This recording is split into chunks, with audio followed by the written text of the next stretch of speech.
I know you and your father were big fans of Iron Man when you were a kid. It was one of the first sort of black superheroes, and Robert broke his neck trying to get this role. He was really, really into it. I don't know whether for you it was a struggle or whether you kind of got it early on.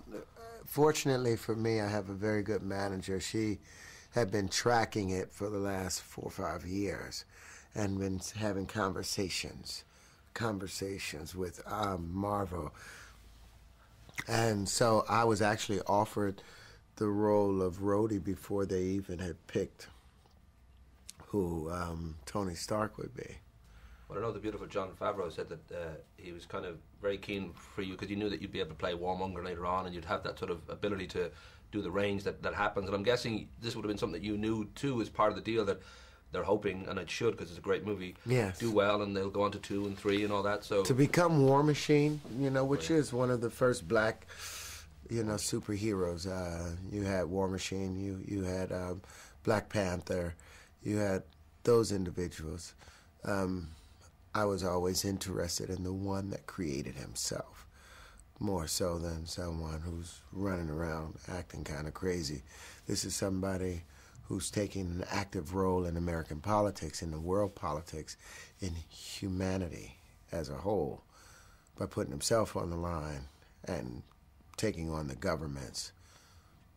Well, there is a great sort of side to this that, as much as it is very, very entertaining, it does all the right things, it's thrilling and it's funny and it's cool and all those things, there's a good kind of message in there as well. You know, taking it from Vietnam, from the original comic book in 1963 and putting it in Afghanistan now and having lines like, you know, peace is having a bigger stick than the other guy. This sort of notion that especially at the current climate in America where that sort of come back to haunt them, that they realise that sort of approach doesn't quite give you good standing in the rest of the world, and it doesn't actually win wars. No, you do not fight fire with fire, you fight fire with water. And sooner or later, someone's going to recognize that, because the only people that are benefiting are the warmongers, are the profiteers, you know, who keep stockpiling weapons and building this panic and fearful environment, which makes you think you need more weaponry in order to fight against the next thing. I've just said a second ago, you got to remember in 1939 when Einstein received an invitation to sign a letter from another leading physicist to urge President Roosevelt to build the atomic weapon for fear that the Germans had already built one. And he signed 3 consecutive letters over the course of a year and a half, which Roosevelt, you know, put into the Manhattan Project. Ultimately, the bomb is built, Hiroshima happens, Nagasaki happens, and then it turns out after Germany, that war is over, that the Germans had made no real advancement, and they could not take back that atomic weapon. Well, that's what Tony Stark is facing. Accountability. You think you need to build bigger weapons for fear that they may have built it, and the only person that's benefiting are those that's creating the weapons, and someone has to go in and stop it, or as a human race, we already have lost our peacefulness, but we're about to lose our lives if this continues. That's the questions that this movie raises. And that's what made it even more interesting to me, beyond the special effects. Show me the human aspects that I can take into the rest of my life.